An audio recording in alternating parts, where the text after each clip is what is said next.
think what we see in the real world where people say, I start intermittent fasting, I cut out my carbs and I lose weight. You see that a lot. And they don't necessarily, those people don't always count calories. They're just eating less processed crap. And if you look at their training, so in school, I mean, we're taught, fat loss is it's a very simple mathematical calculation. But the backstory or what you're not really taught about is adaptive thermogenesis. So if you and I go on an intermittent fast or a prolonged fast, we know energy. Our metabolism is going to slow down, like thyroid hormone, adrenaline, noradrenaline will decrease. So our resting metabolic rate is going to change.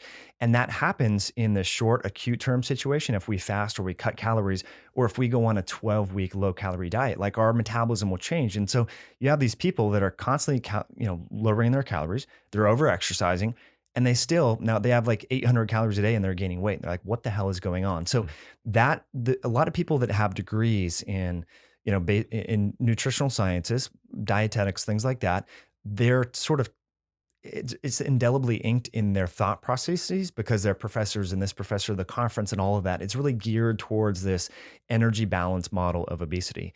And they sort of make fun of people like you and I who believe in hormones and the idea that if you and I eat the same foods we've been eating and someone gives us exogenous insulin or corticosteroids, we will gain weight, right? It's not like we are repartitioning. Those hormones will redirect where that energy is being stored.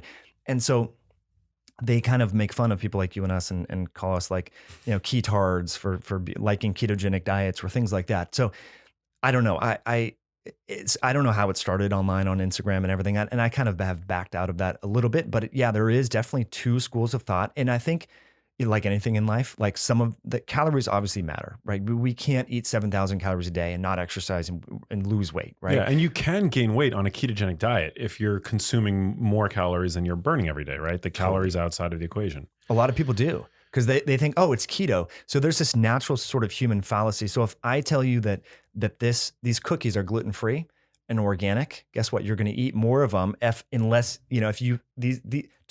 studies have actually looked at this, University of Michigan.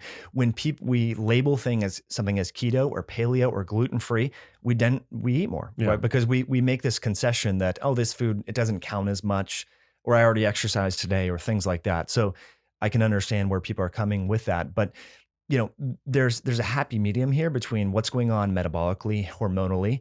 And I've seen many, physician friends, for example, that have gone on a medication for, whether it's psoriasis or rosacea or whatever, gain weight due to the hormonal changes of that medication. But yeah, there's this happy medium. But what I've found is a lot of people in this mainstream nutrition research, they generally appeal to authority a lot. And they refer to, well, this study, this meta-analysis showed. Now, a lot of these studies, tracking exactly how much people eat in a given day, unless you're in, a tank, not, where they account for every little movement and every little, crumb that you eat, it's hard to sort of do these real world studies. And that's why what we see in the real world where people say, I start intermittent fasting, I cut out my carbs and I lose weight. You see that a lot. And they don't necessarily, those people don't always count calories. They're just eating less processed crap. So anyway, I think there's a happy balance between the two, but yeah, it is contentious. People in the calorie camp don't like people that talk about their hormonal model and the sort of insulin glucose mediated obesity model. Yeah. I think the problem is that what people like us like to do is to offer strategies to real people. And of course, strategies are, we write books about them. We make Instagram posts about them. I think the fallacy is that these calorie zealots, as I like to refer to them, they make the mistake of assuming that calories in, calories out is a strategy. And it's not a strategy. It's not. It's like, it's as much of a strategy to weight loss as saying to get rich, earn more than you spend every month. And that's not a strategy. That's like the mathematical truth. And I'm not refuting that. So that's why, I don't necessarily disagree with the people who tend to focus more on calories. It's just that I think they're putting their focus on the wrong place, People need more guidance, right? Because they need more guidance. What I see, because I followed all sorts of people on social, right? And you get to see sort of with Instagram stories, what they're doing behind the scenes in their groceries and people that sort of follow these calories sort of thing, macros, they think that they can afford the 400 calorie muffin or the whatever. So it creates this weird mindset where, I haven't hit my target of macros today, so therefore I'm going to go get a donut, go get a Twinkie or whatever. And I think that, just like you said, it's not really a good strategy. And whereas if you just make some, and I think the 80-20 principle is great. When it comes, like, you can still have a donut periodically, but it's every single day because it affords your macros. I don't think that's a long-term solution for health, right? And the other challenge with some of those calorie zealots is they sort of assume because you have a low body fat that therefore you're also healthy. Whereas where our message is like, okay, low body fat and muscle tone it's just it's a proxy. Like it is good, but that's just one piece of the puzzle. What about chronologic age versus biologic age? And we can talk about telomeres and, Horvath clocks and things like that. So that's the other part of it. Whereas people that focus on looking at their labs, maybe start fasting, things like that, they're not only improving their body composition, but they're improving their health, which would reduce risk of disease or optimize their brain functioning, things like that. Yeah. And to their credit, there are probably people, and I guess I'm not familiar with them, but there probably are people in the keto space that are highly dogmatic, that probably do at times imply that calories don't matter as long as you're on a ketogenic diet. Yeah. And say egregious things. Yeah. And say egregious things. So there's that too. Right. Yeah. I think one of the things that I really appreciate about you, and which is what I also try to embody in my work, is a message of balance and reason and practicality. You don't have to be on a low carb diet. You can be on a low fat diet. Mm-hmm. But the problem with that, in my view, is that what low fat means in the United States of America is the Snackwell's diet. It's low fat, uber processed grain products with the red Heart Healthy logo on them. And so I think that that's just that can be a recipe for disaster. I think it's a lot easier and more practical. And this might be my bias coming out, right? But from my own personal experience and the experience, from those that I've interacted with who have also, told me that it works for them. And of course, the thousands of messages that over time, having put out a book and, the book has gone out, to the corners of the world. I get messages from people. So I'm not a clinician, but I do have that kind of experience where, it's worked for others out there that say that when they eat low carb, they're able to cut out, pretty nutrient poor foods, energy rich foods, and they focus on real fat containing whole foods. And yeah, that it checks all the other boxes of being just generally good for your health as well. And it's more satiating. Yeah. It's hard. Like if you're eating avocados, nuts, eggs, you put a little butter in your coffee, like you're just not snacking, like you're full. And that's what I think is nice, especially with so many people working from home right now. The refrigerator is just like 2 steps away for a lot of people, right? And we've seen the data now coming out with lockdowns and all that. A lot of people gained weight, and the overweight and the obese gained more weight than the people who weren't overweight and obese. Oof. Studies have shown that, right? So that's, for me, like you said, you can do low fat for sure. Like you can do vegan, you can figure out healthy ways to construct your eating program and for the most part hit your health goals and body composition goals. But there's, I think, additional benefits to, say, doing it low carb. And again, that's probably my bias coming out, but cognitively preserving the brain. We know that ketones, like you talked about many times, and the studies have shown, this really help prevent mild cognitive impairment and age-related, cognitive decline from the energetic standpoint. And I think from a longevity standpoint too, and it lends itself to making fasting easier. So if you're on a low fat diet, good luck fasting. Like that's just my personal experience. And I've heard that from many people. Is they're like, if I go without food for more than 12 hours, like I start to shake, I need food. I'm like hangry. Whereas you or I, like yesterday, I basically didn't eat anything until, 7 p.m. Right. And I was fine. Like I was on an airplane talking to people with my daughter, like, it wasn't a wreck. Whereas 10 years ago, I couldn't have done that when I was, eating more of kind of a low carb, high protein bodybuilding style diet. There was that study that just came out. Did you catch it? Where it found that glycemic dips, postprandial glycemic dips, were correlated to increased calorie consumption throughout the day, which is which I think offers a rationale to minimize glycemic variability in your diet.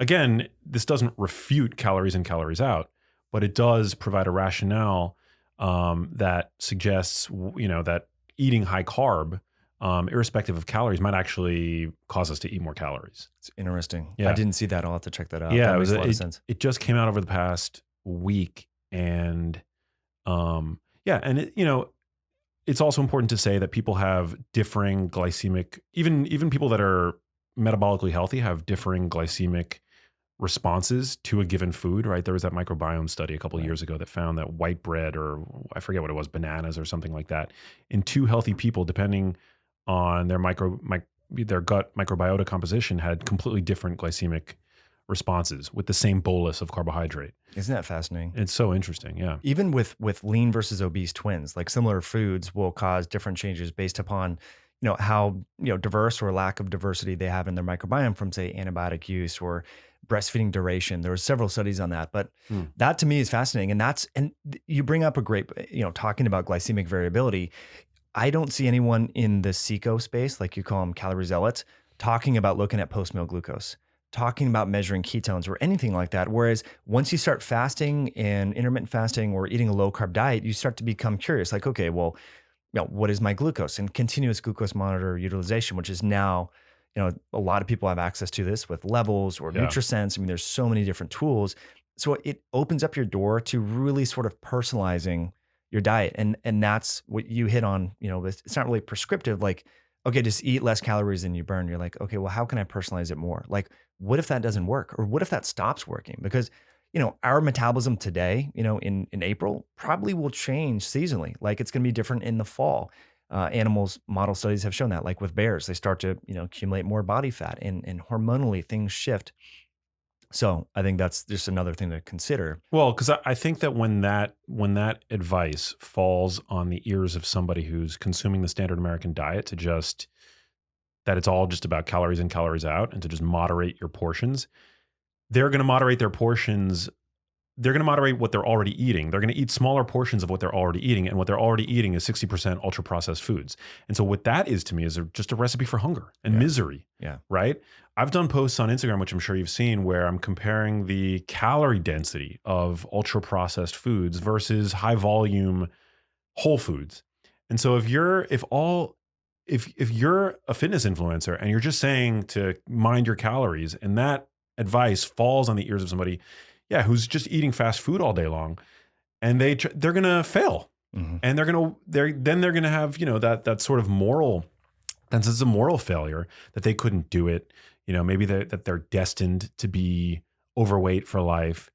And I think it just does a lot of harm, and it's a huge disservice to people. Now, if you're an obsessive fitness junkie, then count your calories. Right.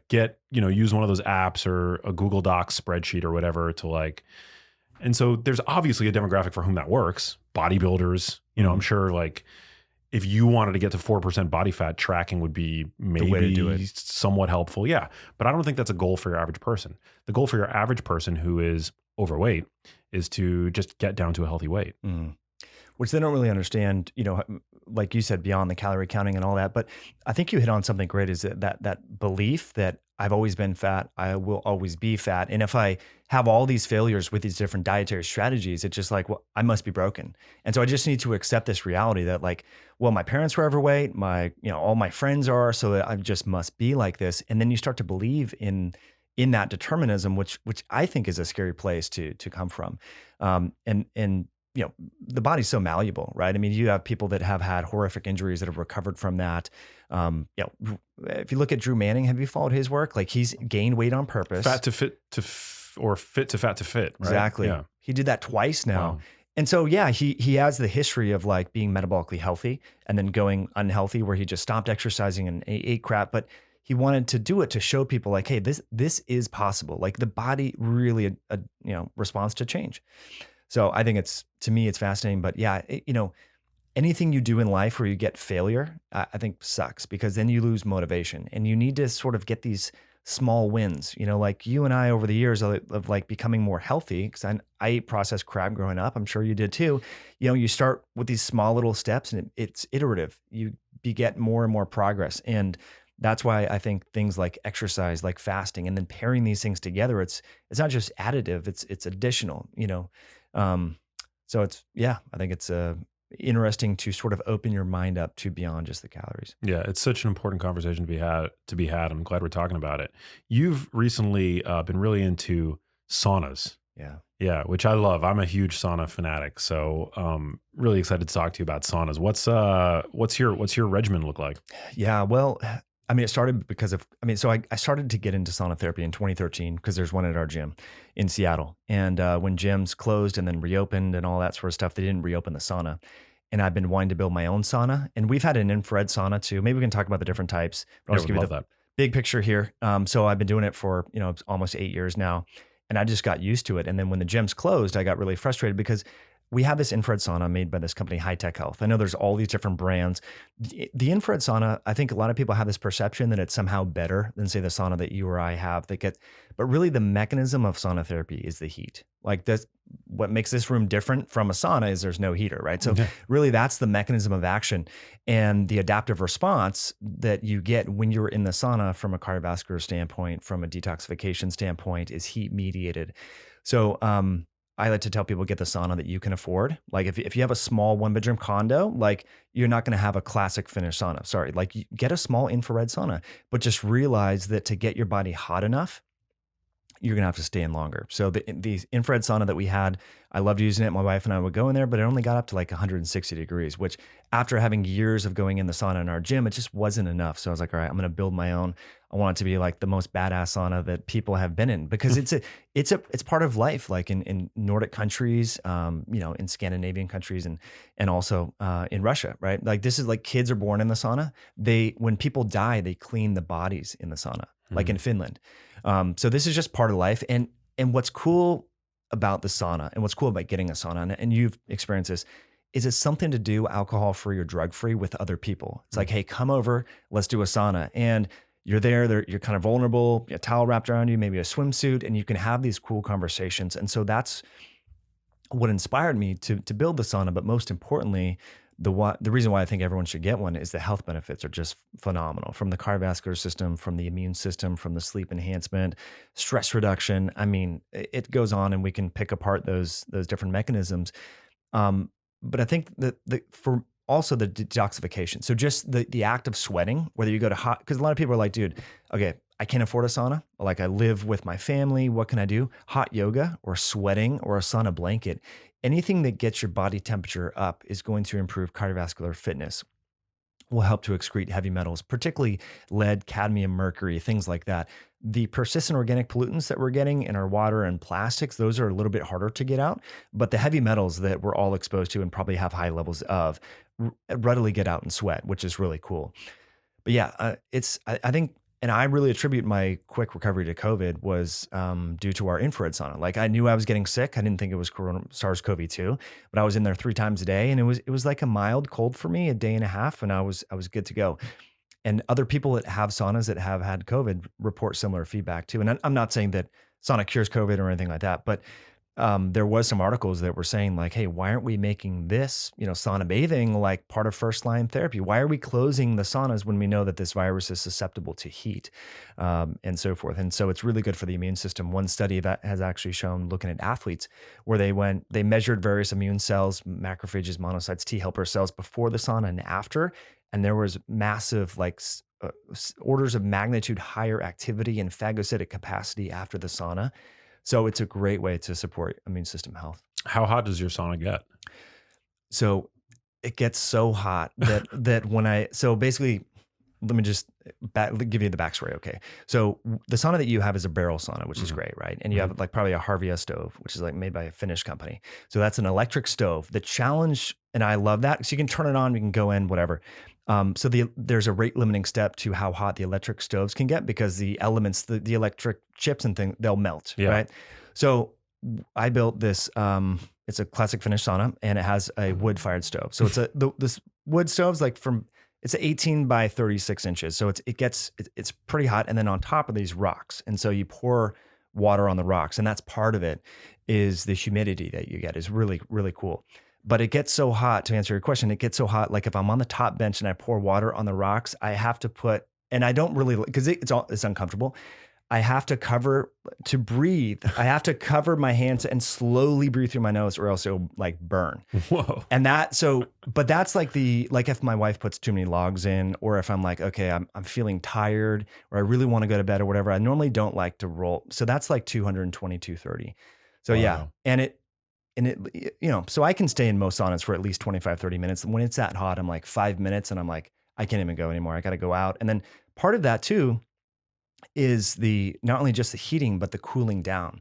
So what's really interesting is when the body gets really hot, your body's trying to adapt and deal with the heat. So it's sending heat and blood away from the core, away from the periphery to or towards the periphery. So you get a lot of vasodilation, and that endothelium of the blood vessel, the vasculature, is getting this exercise without moving your muscles. So a lot of people that have limited joint issues and inability to exercise, sauna is great because it's actually like working your heart and your cardiovascular system without you having to go exercise. So that's what's really great about that. But then the magic kind of happens when you cool down. So then when you take a cold plunge or you go take a shower, or a lot of people in Finland, they just go jump in a cold lake or a river. And so you're taking when you get cold, your blood goes to the core. So it's like this elastic response. And so it's a great way to sort of stress test your cardiovascular system. But in that elasticity, it's not just one and done. So your blood vessels will get this, it's called this hunting response. It's really interesting. There's a bunch of data on this, which is how contrast therapy is so beneficial for we hear a lot about brown adipose tissue, and we can talk about that, but the cardiovascular system is due to this sort of rubber band like effect that goes in waves and cycles. So you go in the sauna, then you go in the ocean, for example, for like an hour afterwards, your cardiovascular system is going to like send blood out to the periphery and pull it back. And in so doing, it's just that recycling, and it's really good it's a good exercise for this organ called the endothelium. Endothelial dysfunction is linked with heart disease, hypertension, severe COVID outcomes. ED, endothelial dysfunction, is linked with ED, erectile dysfunction. So men that can't get it up and things like that, there's challenges there. Yeah. So yeah, to me, I mean, it's an amazing tool. It's part of what humans have been doing for hundreds of years. I mean, thousands probably. I mean, if you look at sweat lodges and, Native Americans used and all that. So this is, a consistent theme throughout cultures. And so I think it comes back to, what did humans do before the advent of technology that made them healthy? And part of it is the community and socialization of that.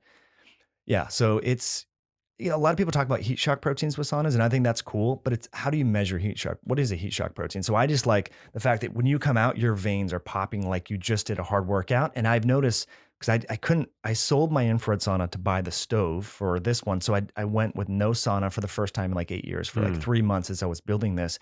And honestly, like I noticed the changes, like of a dearth of sauna bathing. And then once we started to go into it, I started to notice like my veins, not that I really care that much, but I'm like, you can see them more, they're more visible.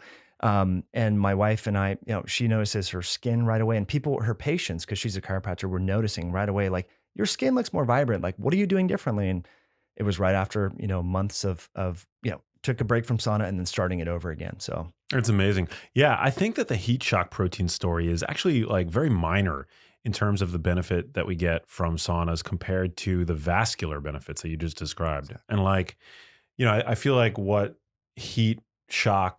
heat shock engages these proteins, these like scaffolding proteins, for people who I've written about heat shock proteins, I'm sure you have as well, that they help protect they help guard against the misfolding of proteins. And when you look at proteopathies like Alzheimer's disease, Parkinson's disease, I mean, that is it's a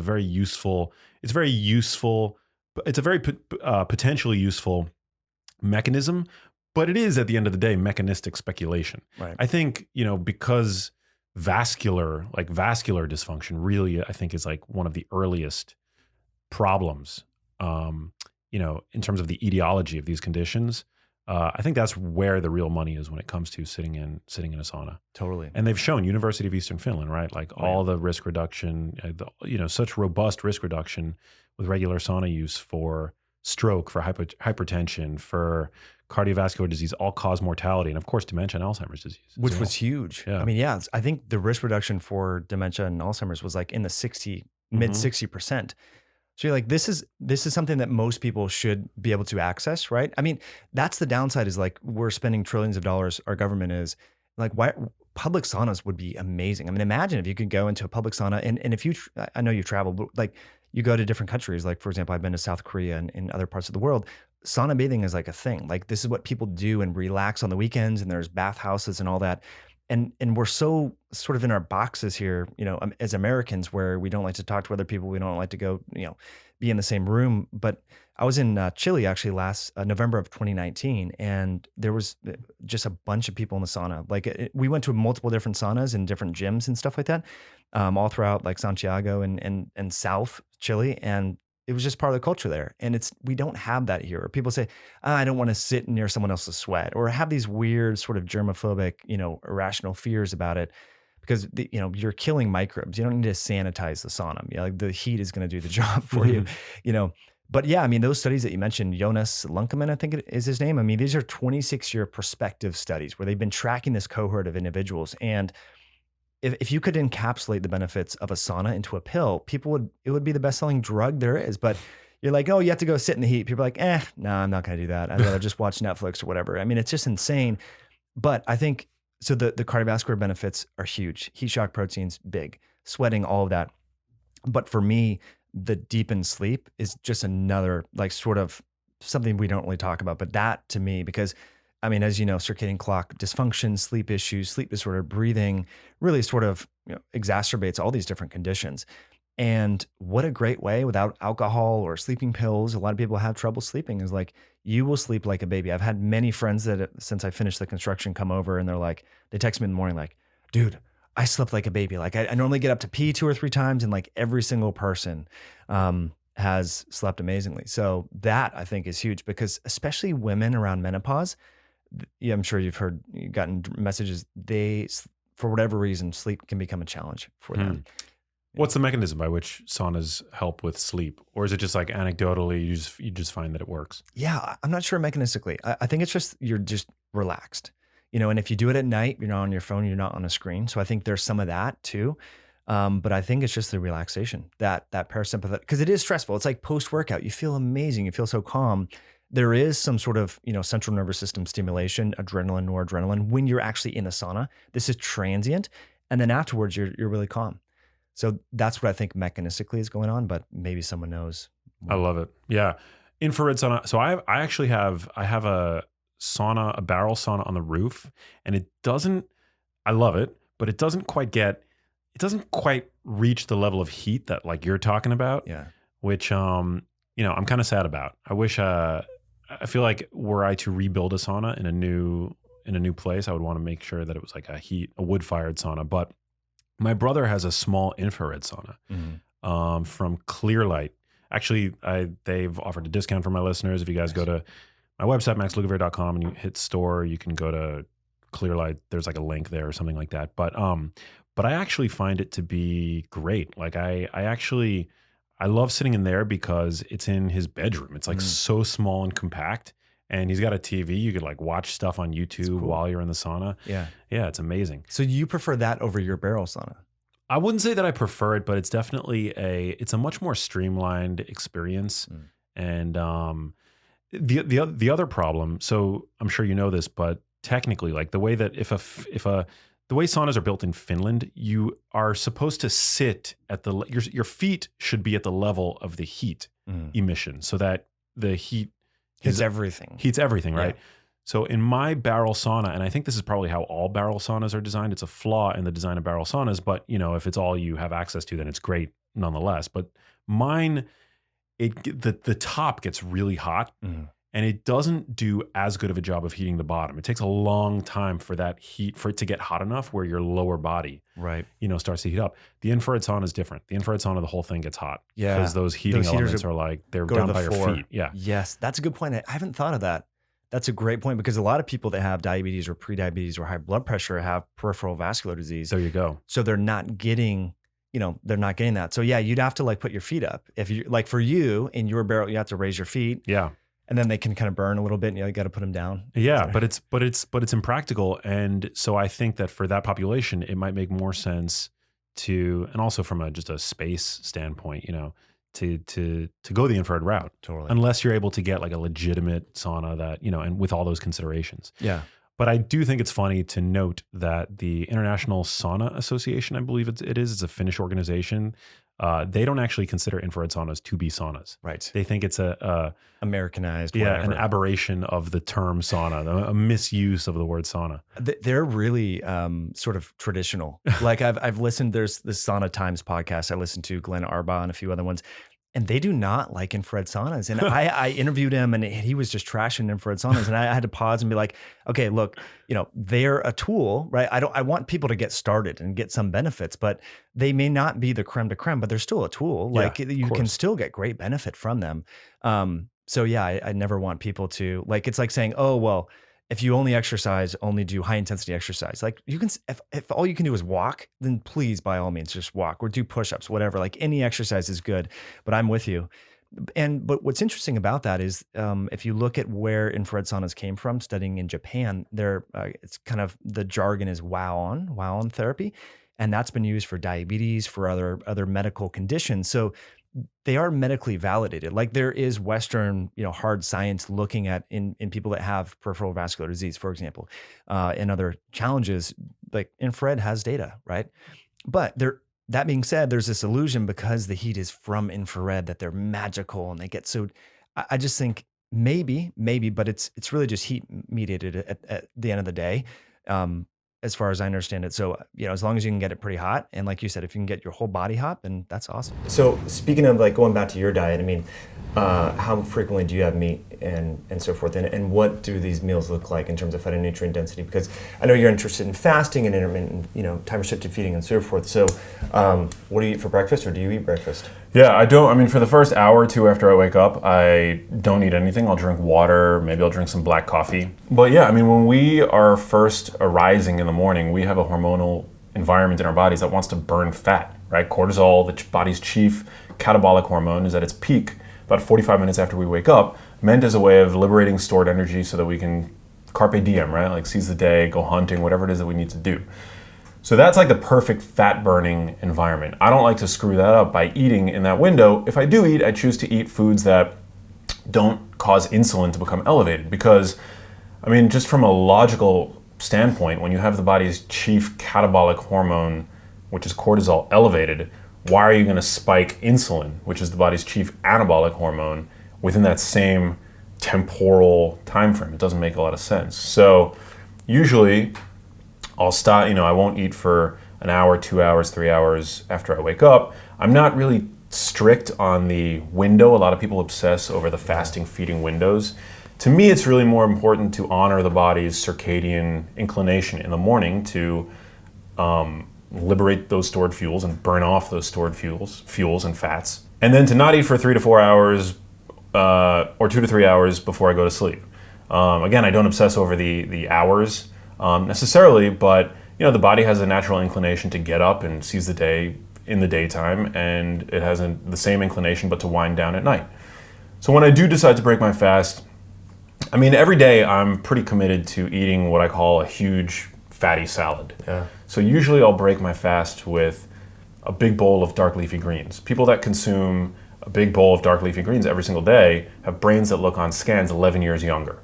So no matter what, I'm trying to eat a huge fatty salad every single day. And I say fatty because some of the most valuable nutrients in those leaves, which we mentioned earlier, carotenoids, are only absorbed in the presence of fat. Their absorption, through the digestive tract is negligible unless you consume them with fat.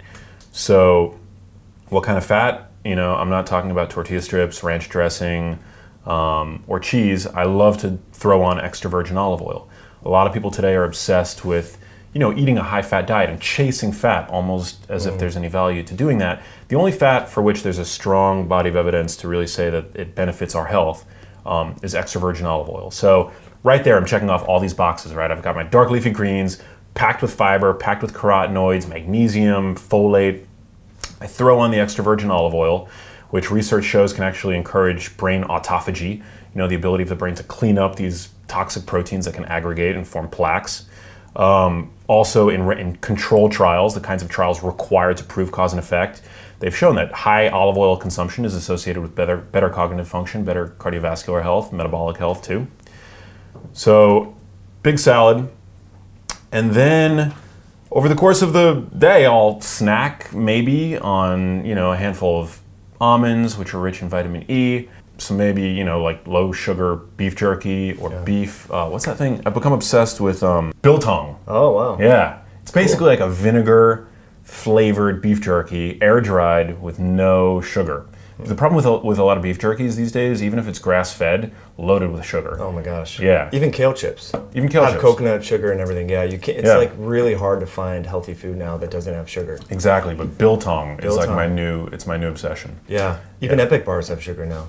Tons. Yeah, and that's like actually the worst. You don't want to eat sugar with meat. Yeah. You know?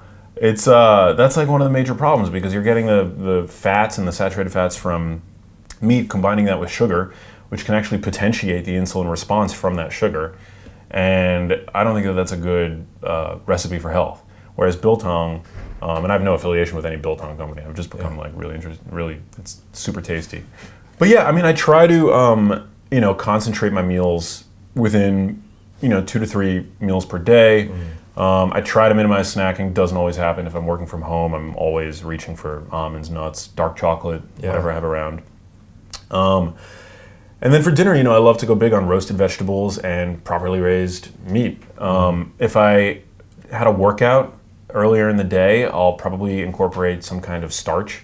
So sweet potatoes, things like that. After a workout, your muscles basically pull sugar from the blood, insulin-independent glucose uptake, right? So you're able to slam back into that fat-burning state in less time if you consume starches after a workout as opposed to before or having not had a workout. Yeah, that's it. Drinking, lots of water throughout the day. Also trying to, make sure that I'm getting high quality salt. I've become really interested in salt. I know you did a great interview with Dr. James, yeah. Yeah, he's the man. I've learned a lot from him about, sodium as a nutrient. Very important. So, yeah, I mean, I just try to incorporate all of these findings. And, through the lens of evolution, everything makes sense. It's just amazing that, we love to overcomplicate nutrition. And I think that in part stems from the fact that people tend to feel very religious about their nutritional leanings. Through the evolutionary lens, diet, to me, makes a lot of intuitive sense. Yeah. So every new finding that I learn just becomes really easy to integrate because it's like just one light bulb going off after another. Just curious, so you're on Dr. Oz quite a bit and a future nutrition expert and so forth. If you really want to enhance your cognition before going on a show, will you do it fasted? Yeah. Okay. So generally, I don't eat before I have to take a really important meeting or go on TV. Yeah. Actually, new research was just published highlighting a new mechanism by which fasting is able to increase alertness by increasing levels of a neurotransmitter that they measured in serum, but it's thought to correlate highly with brain levels, a neurotransmitter called orexin A. So that's a neurotransmitter that's involved in wakefulness, alertness. There's a pharmaceutical on the market actually that blocks it, and it's a sleep aid. But researchers have found that actually in humans, when studying them during the month of Ramadan, when they practice daytime fasting, there's a robust increase in orexin A, which is also related to higher levels of alertness.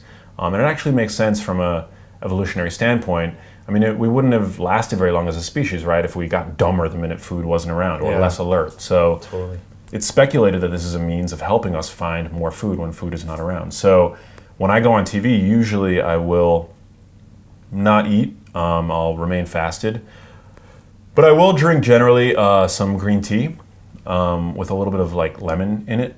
Green tea has theanine and caffeine, which work synergistically. It's a nootropic, and it's been shown to boost working memory, which is, your ability to use the information that you have, manipulate ideas, and spit them out, which is very helpful when the cameras start rolling, as I'm sure you know. Yeah. And then I'll also add some lemon to my green tea, which has been shown to actually boost the bioavailability of the catechins in green tea by up to 13-fold. Wow. Which is great. Yeah. So technically not fully in a fasted state, because you're metabolizing the compounds of green tea, but no sugar, but I guess a tiny amount in lemon, right? But that hormone or that neurotransmitter orexin A seems to be a glucose sensing hormone based on what I've read in the literature. So as long as you're not eating concentrated carbohydrates, I don't believe that would interfere with the increase in that neurotransmitter. Yeah. Yeah, there's so much speculation upon what breaks the fast. Is it MCT oil? Is it butter in the coffee? Does it have to be sugar or fat? But if we're I guess it depends on what are you fasting for. Exactly. Is it for brain health like you're talking about? So that was a newly identified neurotransmitter, right? Or I don't think that that the neurotransmitter was identified, but I think that its relationship to being in a fasted state was identified in humans. Yeah. During these Ramadan practitioners. So Very interesting. I mean, there was another paper that was published that actually showed that decision making seems to be more prone towards beneficial outcomes when in a fasted state. The name of the paper was "Always Gamble While Hungry," actually, and it basically highlighted that there seems to be an improvement in decision making when fasted. But this new research that was published brought about the mechanism. So I think it's always important, basically, to look at what occurs at the subjective population level or observable level. But then it's also important, I think, to try to understand mechanisms. Totally. So where did we go so wrong? Because the advice when you and I grew up was we have to have Wheaties, we have to have toast, like we need a lot of this glucose to stoke the brain. And now we're like learning the opposite, right? Because ketones are much cleaner fuel source. They don't create free radicals that you talk about in the book. So in your quest to understand kind of the mechanisms that contribute to aberrant brain dysfunction, did you look at the history of like how we got this so wrong? Is it food industry funded? Like, I think so. I mean, I think that there's a lot of commerce tied to food, I mean, on top of the religiosity that we feel towards our dietary choices, 65% of the planted land mass in the United States is dedicated to growing wheat, corn, and soy. So just massive commerce tied to these foods. And you look at the primary ingredients of most breakfast cereals, and they're wheat, corn, and soy, right? So the notion that these foods are somehow required for human benefit, it's deeply, it's something that we as a nation are deeply invested in. yeah. There's no human requirement for breakfast. Again, through the evolutionary lens, if we became irritable and antisocial the minute we didn't have food to eat at 7 o'clock in the morning, we wouldn't be here. Yeah. So, I mean, it's a modern construct. Breakfast is a modern invention. That being said, we are diurnal creatures, so we have to take that into account. Are we meant to not eat during the day and eat only at night like mice? No. So during the day, you do want to eat, but the notion of eating as soon as we wake up, that we somehow need that for health, I think, is to our detriment, particularly if you're metabolically healthy. There's really interesting research. I know that David Ludwig is he's an obesity researcher at Harvard. He posts a lot about this kind of stuff on Twitter. People that have type 2 diabetes, maybe they have impaired insulin responses, or actually impaired glucose disposal abilities. Yeah, so I mean, I think people with impaired metabolic health might, maybe have different responses to glucose tolerance when skipping breakfast, but that doesn't mean that breakfast is benefiting you. For example, I think we need to regain metabolic health, and then we should be able to skip breakfast with no problem. In fact, as a hormetic stressor, again, being fasted and allowing your body to reacquaint itself with what it means to be in a catabolic state, I think is one of the more important aspects of our physiology that we've completely lost touch with in the modern world. Yeah, that's a really good point. Yeah. I found for me, like, there's a lot of good research on eating breakfast and gut hormones, GLP-1 and all that. So, you talk about like people being religious about their diet. I think once we kind of figure out like what works for us, we get really myopically focused on that, and then we're like this whole confirmation bias. So we're trying to confirm what we already know. So I was kind of biased towards breakfast for a while, but once I realized that, like, wow, I do feel better cognitively. I'm more clear-headed and all that, then I just, like fast until whatever 2 or something like that. But I noticed that it took a little while to feel okay fasting. Like, so some people that are not totally comfortable, like they get jittery or they're not metabolically flexible, like you talked about David Ludwig's research, it takes a little bit to like reacclimate. So exercise, like you're a big fan of, cold stress, like all these factors, it's not just your diet. Yeah. You know what I mean? So I found like just taking cold showers, all these things increase your resilience, ability to burn fat better for fuel, and affect metabolic flexibility. You should be able to go fasted for a significant amount of time without feeling like you want to kill somebody. I think that that's a good subjective marker of metabolic health. Being metabolically flexible, having the ability to use fat for fuel. I mean, we're able to store fat. We should also be able to burn that fat. So it's not normal to be hangry. It's not normal to be hangry, especially if you're carrying fat. You should not, that's basically a MOFI for your brain, for, a surplus of brain energy that we each are able to carry around with us. why would, we should be able to tap into that. Again, like I'm not talking about for your average person even needing to go until 2 in the afternoon fasting, but I don't think that eating as soon as we wake up, reaching for that bowl of oatmeal to spike insulin, especially when cortisol is already elevated, I don't think that's helpful. In fact, I mean, you can look at really stressed out people. Our visceral fat has 4 times the amount of cortisol receptors as adipose fat, and or subcutaneous fat rather. And when you see people that are chronically stressed out, meaning cortisol is chronically elevated, and they reach for carbs to basically reduce levels of cortisol, rather than finding a more healthful way of dealing with that with their chronic stress, they tend to take on a particular phenotype. They have really skinny arms and legs, but huge, bulging, visceral midsections. So that's what happens when you're constantly causing insulin to be elevated with particularly rapidly digesting sources of carbohydrates in the context of a high cortisol hormonal environment. And so that's essentially what we're also doing when we eat carbs first thing in the morning. We're encouraging our body to redistribute our weight from muscle to fat. It doesn't look good for sure, but it's also not healthy because visceral fat is the most inflammatory type of fat. Yeah, good perspective. Let's transition to the brain a little bit back. Yeah. I think it's what I read in the book that I thought is really, really fascinating. When we think about brain health, I think this school of thought that we need to learn an instrument, learn a foreign language, travel, like there's all that neuroplasticity. And then there's this whole field of metabolic research that you unveil in the book. And like insulin degrading enzyme and so forth. So you talk about how it's not really good to eat before bed. Yeah. Because insulin there was an analogy, it's escaping me, that you used. Oatmeal. Yeah, let's talk about sticky oatmeal. Yeah. Yes.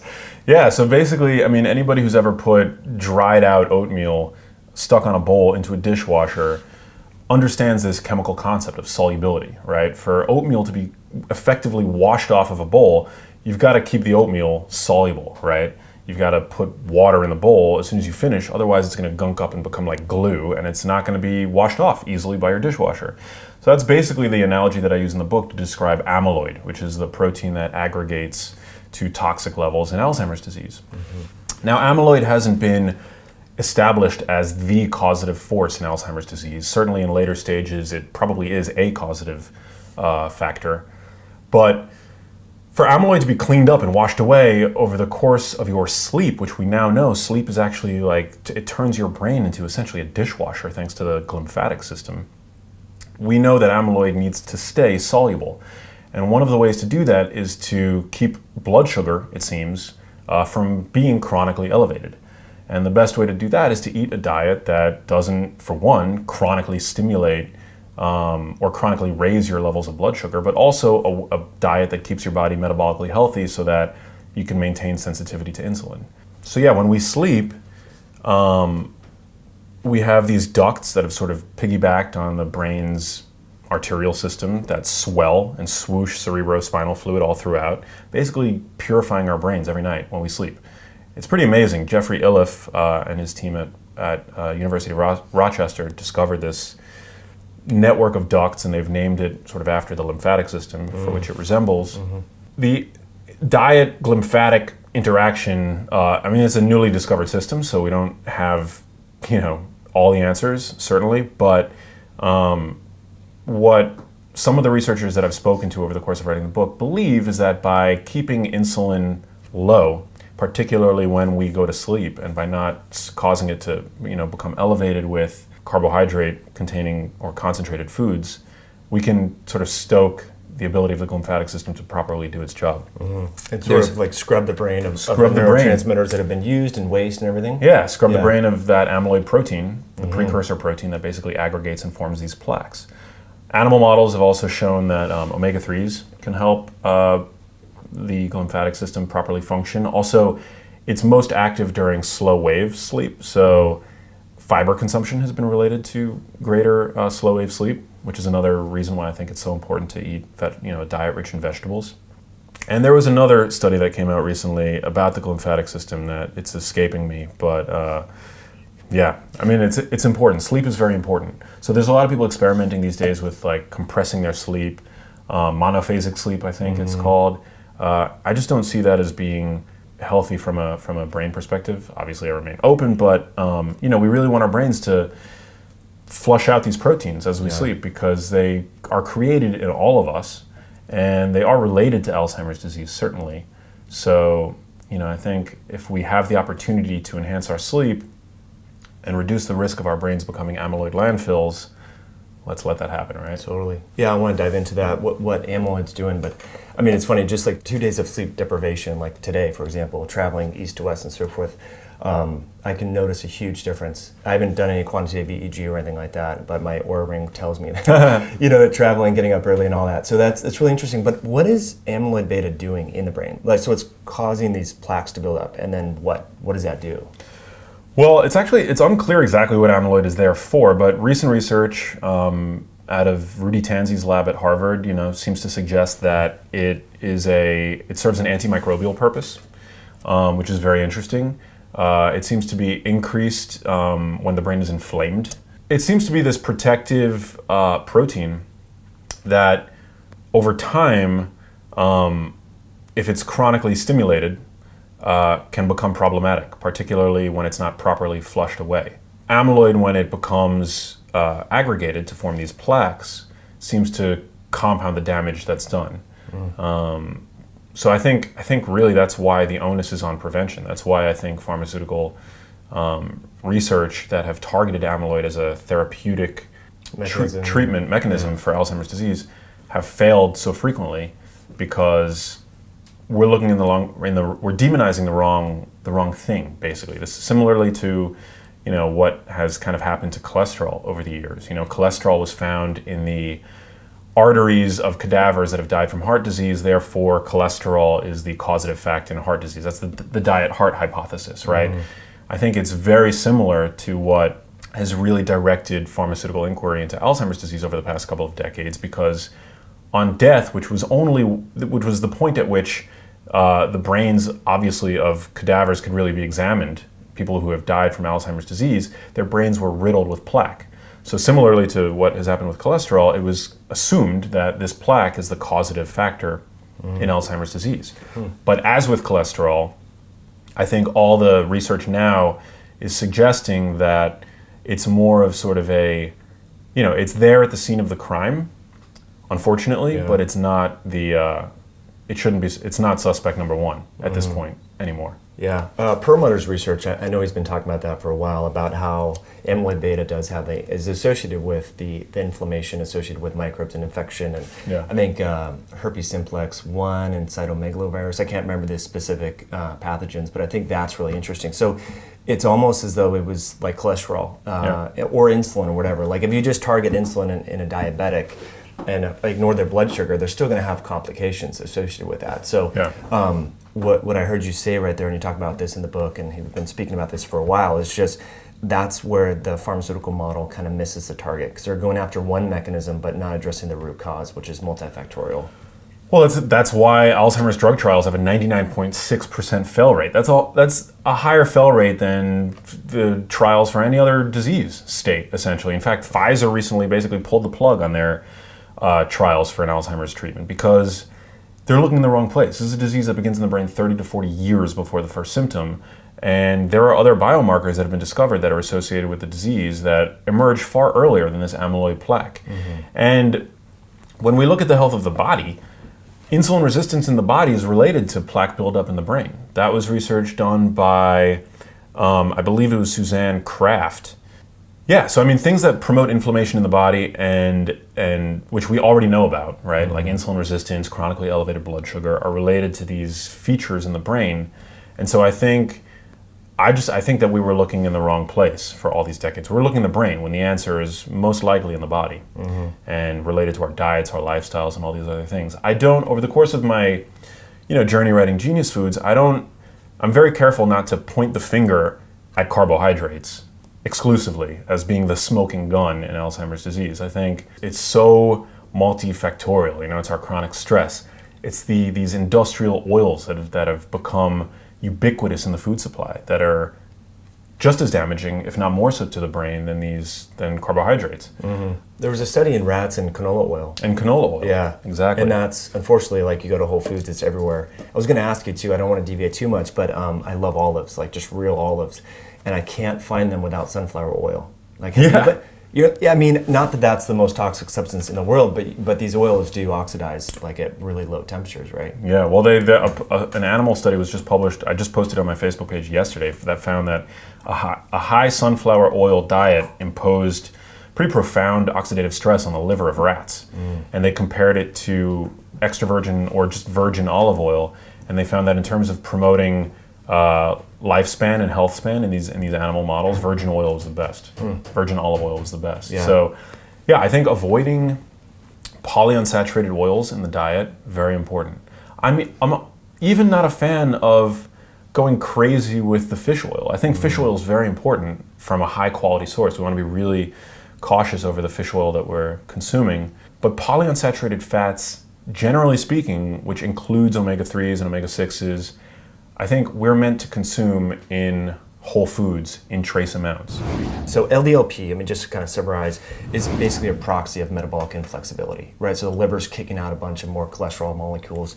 And so one of the tests that I love to recommend to people, because not everyone has access to these advanced lipoprotein particle tests, just an ApoB, apolipoprotein B test. So on VLDL, remnant lipoprotein, Right. all LDL are going to have ApoB. So very inexpensive proxy to look at this. So we know that's linked to metabolic inflexibility, right? And that's linked to aberrant insulin levels. Insulin affects the housekeeping functions within the brain. You talk about in the book a few different complex enzymes, which I think are pretty fascinating. IRS1, insulin receptor something 1. Substrate 1, yeah. Yeah, and IDE. So let's kind of finish off like these, when they're high, they're correlated with aberrant brain dysfunction. Yeah, so I mean, science is still sort of figuring all this stuff out, but IRS1 its inactive form is found in higher amounts in people that seem to be at risk for Alzheimer's disease. In fact, one of the major focuses now, I think, for research in terms of combating the epidemic of Alzheimer's disease and dementia that we're seeing in the Western world is starting treatment or lifestyle and dietary interventions earlier, because it's known that Alzheimer's begins in the brain decades before the first symptoms. So early diagnosis and finding biomarkers that are associated or that are evident in people who will ultimately go on to develop Alzheimer's disease is really important, so that we can take steps to, minimize our risk somehow. And one of these, and the notion of using a blood test to do this is very enticing, because doing a spinal tap, doing brain scans, these are all very expensive, very invasive. The idea of finding a biomarker in blood is just like a dream, right? Yeah. So scientists found this IRS1 compound that is related to insulin resistance in the brain. And they found that within 10 years, they were able to predict with 100% accuracy whether or not a person was going to develop Alzheimer's disease based on their levels of the inactive form of this compound in blood, IRS1. And so that's really exciting. And I actually haven't heard anything since that research was published about IRS1. It's not being used clinically at this point, but it is really compelling. If you could tell somebody 10 years before they were going to develop it that they were going to ultimately be diagnosed with Alzheimer's disease, you would put that person on a strict exercise regimen, clean up their diet.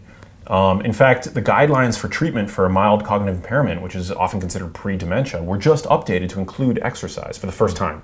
Exercise as a disease-modifying treatment for people with this pre-dementia, which often, but not always, converts to full-blown Alzheimer's disease. And what's the time frame there?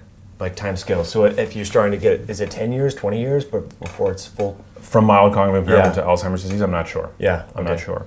But anyway, go back. Exercise is and a tool. and cognitive impairment can be the result of many things that won't necessarily convert to Alzheimer's disease. So it can be, there are pseudo dementias. People can be so depressed that they, mimic, that their outward expression mimics that of dementia. There can be medical reasons. And so that's why it's always important, if you're having memory problems, to go see a doctor and to rule out any medical causes. But yeah, oftentimes MCI does progress to Alzheimer's disease. It's a major risk factor for developing Alzheimer's disease.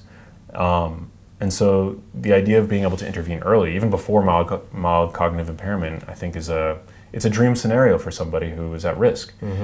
And there's really good, the world's first long-term, large population randomized controlled trial in patients that were at risk for developing cognitive decline found that a battery of lifestyle interventions actually significantly delayed cognitive decline. So these interventions matter and they're effective, and that's why the guidelines for MCI were recently updated. That was Bredesen's work, right? That was not. That was Mia Kivipelto at the Karolinska Institute in Stockholm, Sweden, the finger trial. Wow, I'm not familiar with that. That's amazing. Yeah, I document that in the first chapter of the book, and I've actually went there to document it for Breadhead. Cool. So that's awesome. Yeah. That was probably the most inspiring interviews that you've done, right? Because this battery. I mean, a lot of researchers look at like IDE. Bredesen cites this trial. Wow. So Bredesen, while I'm a fan of his work and his direction that he's taken, he's published very impressive case studies. But Mia Kivipelto, I mean, her trial involves 1,200 people with regular check-ins. It's an ongoing trial, and these were at-risk patients, rigorously documented. And I mean, she's the real deal. Her research, the finger trial, provides the strongest evidence to date that cognitive decline is not an inevitable aspect of aging. So, I mean, she's profoundly awesome. Wow. Yeah. So what was the inclusion criteria? Did they have memory issues going into it, or these are random samples? They did not. They all had at least one risk factor. So whether it was age, depression, loneliness, things like that, they were at risk. So, and they were older. They were an older population, but they were asymptomatic. They were pre-symptomatic. And over the course of 2 years, what they found was that by adhering to this battery of lifestyle intervention, so there was exercise, there was nutritional counseling, social support groups. They found that these patients were not only able to delay cognitive decline, but improve their processing speed by 150% and improve their executive function by 83%. And this is an older at-risk population. So I mean, we talk about neuroplasticity, like that's incredible, but it's also a sign to me that just how effective our lifestyles and our diets are in terms of modulating brain function. And this trial is ongoing. So they actually also recently announced the first round of results that were published didn't differentiate between ApoE4 carriers and non-carriers. ApoE4 is the most well-defined Alzheimer's risk gene. What they found is that even in patients, and this was recently published, with the ApoE4 allele, lifestyle interventions were just as effective, if not more so. For them. So, for them, yeah. That is confusing in the low-carb, high-fat community. If you have the ApoE4 allele, what does that really mean and all that? Have you tested yourself? Yeah. I'm basically of the opinion, and based on not nutritional dogma, but the researchers that I've talked to, not one of them who is deeply involved in Alzheimer's prevention and are practicing clinicians are pro eating a high saturated fat diet. And it actually makes a lot of sense to me that, I mean, the low fat craze over the past 50 years was bad. We know that. It was built on shoddy science, and I'm glad that the tides are now starting to turn, but the pendulum is also swinging in the other direction now, where people are pounding butter and coconut oil and things like that, right?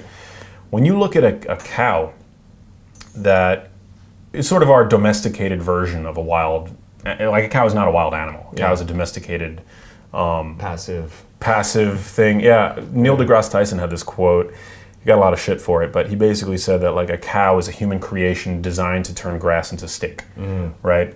We can learn a lot from cows, and we know that when a cow is fed grass as its predominant food, it has less saturated fat in its meat content than a cow that's been fed grain. So what that tells me, well, it offers a hint as to the relative proportion of saturated fat that we're meant to consume in a proper diet. When we're eating animals that are fed what they actually want to eat, they have less saturated fat. So I don't think that eating sticks of butter and excessive amount of saturated fat is necessary for anybody.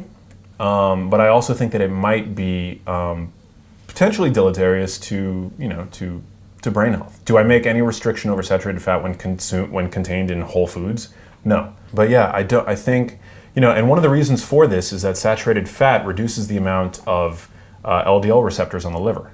So that can actually impede LDL recycling, which is really important for maintaining, those large buses as opposed to having a bloodstream filled with small, dense cars as opposed to buses. Sure. And it's not known really the impact that, or the mechanism by which ApoE4 seems to mediate the increased risk for cardiovascular disease that it confers and the increased risk for Alzheimer's disease. But I think it's thought that it imposes on LDL recycling. And so saturated fat might affect LDL recycling by way of the LDL receptors on the liver. There's a lot of speculation there, obviously, sure. But yeah, I mean, to me, it makes sense. And, there's no evidence that consuming tons of excessive saturated fat boosts brain health anyway, so why do it? I think it's always wise to hedge your bets. Totally. On the other hand, when talking about things like grains, there's no biological requirement for grains. They're energy dense, nutrient poor. So there, I say there's no need to consume foods like that either. So yeah, I think it's really important to take a balanced and scientifically sound approach. And if in 5 years, 10 years, it turns out that eating sticks of butter is great for the ApoE4 brain, then you know what? I'll adjust my recommendations. Right. But I love your approach, and it's not that popular, I want to say, in the low-carb, high-fat community, to say that you have a lot of stored energy in your body and use that as the fuel to make ketones. A lot of people want to just change their diet and maybe not exercise as much. And obviously diet plays a huge role. But I love that, in your Instagram stories and your Facebook, so many people think a ketogenic diet is exogenous ketones, MCT oil, MCT powder, all that. But, if we think about like our ancestors, they didn't have access to all these tools. They were making ketones from. I think there's this trend now to hack your way into it. Well, yeah, but also like we in the fitness community have said for a long time, don't drink your calories, right? Referring to sugar and juice and soda and things like that, right? Why should the recommendation be any different when those calories come from fat? We shouldn't drink our calories, whether they're from fat or exogenous ketones.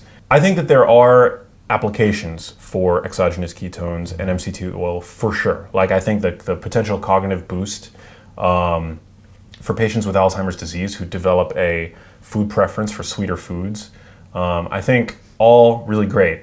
I think in terms of weight loss and satiety, fat burning, things like that, I think that there's a lot of confusion. So I just, I want people to be able to make informed consent when purchasing these products and using them. I mean, people that are trying desperately to lose weight and on ketogenic diets and slamming MCT oil and things like that, I think you can still eat too many calories on a ketogenic diet if you're consuming a lot of, nutrient sparse oils and fats. I'm not a big fan of eating a lot of added fats. I mean, with the exception of extra virgin olive oil, which I try to consume 2 to 3 tablespoons of a day, in terms of like nutrient density, oils and fats are not very nutrient dense. Mm-hmm. Yeah, good point. So I guess it's a controversial I think it idea, needs to be said. It really needs to be said because, a lot of people are trying to buy their way into it, hack their way into it without causing that metabolic shift within their body via exercise, like you talked about. Cold stress is one with brown adipose tissue, and then the time restricted feeding and/or intermittent fasting is awesome. Fats also do not promote satiety the way protein does, for example. So I think if you're trying to feel a greater sense of satiety, go for whole foods, protein, things like that. I mean, full fat Greek yogurt, chicken breast, chicken leg, which has a lot of collagen in it, actually very good. Also an under-consumed protein, a piece of steak. I mean, in terms of wanting to feel satiated, protein seems to actually have the biggest impact. Mm-hmm. Yeah, post-workout, instead of whey protein, I do raw egg yolks for my chickens in the backyard. So it's been amazing, yeah. That's awesome. I figured I'm buying, one of the things in February, my goal is to not have any food in a package. And that's hard to do, right? But just to make sure that I'm getting vegetables right from either the store, my backyard, or a farmer. Even meat, it comes in a package. I'm trying to get it direct. I think we under-recognize the amount of endocrine disrupting chemicals that we're all exposed to. So anyway, the point of telling you that backstory is the whey protein. It's in a plastic jar. I mean, it's a HDPE plastic, probably not leaching BPA or whatever. And so it's been amazing the satiety-inducing effect of just 3 raw egg yolks post-workout. I'm like, man, why didn't I think about this earlier? Everyone's buying egg protein powder and all this. So anyway, kind of to reinforce to people, you can eat real food in applications where normally the fitness industry is trying to encourage us to buy some sort of packaged refined substance. Yeah, and look, I take whey protein occasionally. Whey protein is actually really high in in like sulfur-containing amino acids, which are really good for your body's detox pathways. So it's but it's also a very insulinogenic protein as well. But also, I love to lift weights and work out and stimulate muscle protein synthesis. So, I mean, that's why I'm taking whey protein. Yeah, I just, I like supplements. I have nothing against the supplement industry. Sure. I'm a fan of food producers that are, putting out healthy products, and, nothing against them. I think it's really up to the consumer to be informed about the choices that they're making, and to not fall victim to marketing at the end of the day. I was at a grocery store the other day, and I saw they're now making organic Doritos and Cheetos, which, They're gluten-free though. Yeah. I mean, it's mind-boggling. And, on the one hand, I'm happy that for a mom that wants to basically supply somewhat healthier products to their children that have maybe had a taste of Doritos at their friend's house, that option exists. But those foods are not really healthier at the end of the day. It's where we believe that they're healthier because they're slapped with that buzzword that they're organic. And for somebody who's a busy parent, as you know, you're a parent, I think it can be really misleading and really challenging to sort of cut through that. So I just, that's what my mission really at the end of the day is. It's to provide information for people so that they can make informed consent. I feel that my mom, ultimately, which is the reason why I got into this to begin with, was victimized in many ways by the food industry, by the government recommendations, by things like that. So my hope is to help prevent others from becoming victimized in the same way. I certainly don't want to be victimized by misinformation. I want to prevent that from happening to other people. So that's what drives you. I grew up consuming corn oil. I mean, I grew up in a apartment in New York City with access to healthy food.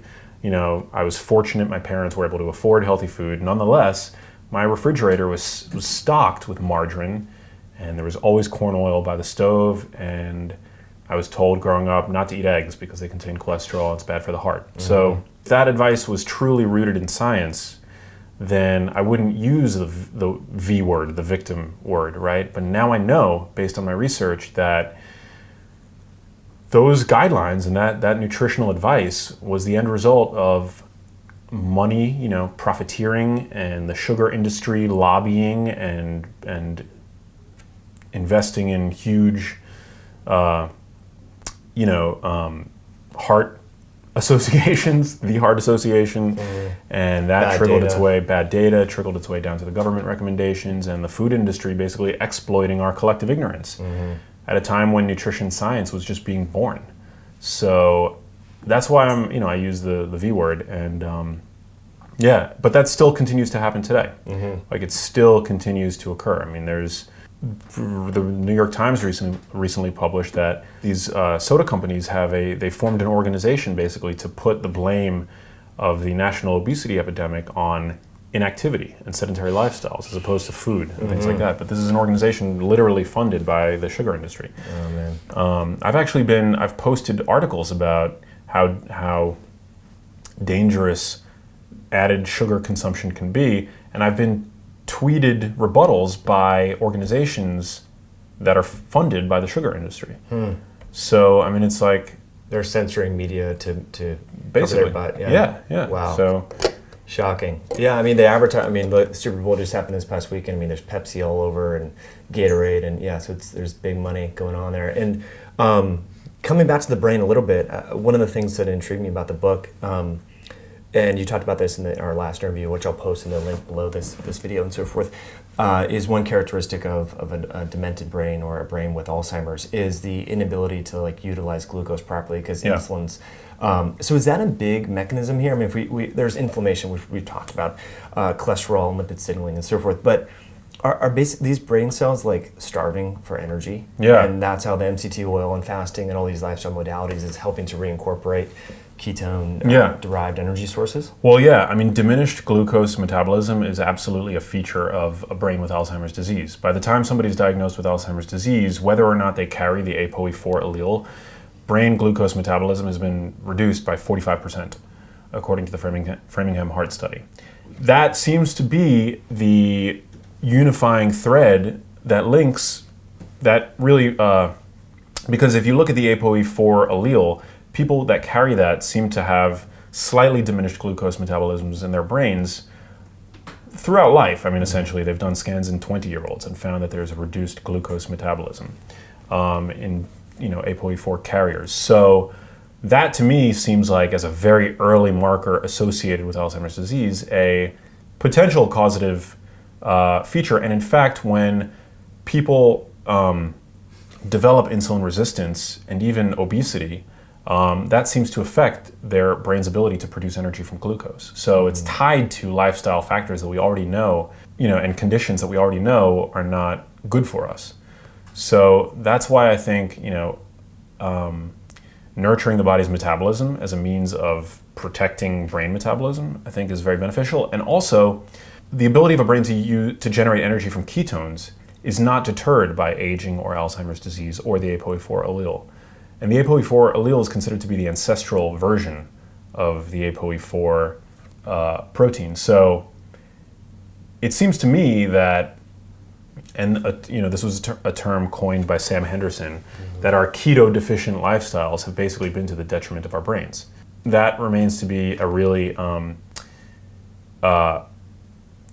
topic for Alzheimer's disease, and there's a lot of really 5 years ago, maybe a few papers mentioned Alzheimer's disease as a form of diabetes of the brain, but now there are many papers. It's become sort of a growing chorus of researchers and clinicians who are really approaching Alzheimer's disease as a metabolic problem in the brain.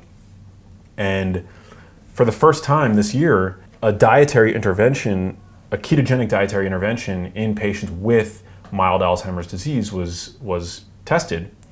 And it seemed to promote better cognitive function while they were on that diet for patients with Alzheimer's disease, which is really key because prior to that study, it was tested in patients with mild cognitive impairment. One of my friends, Robert Krikorian, was the researcher in that trial.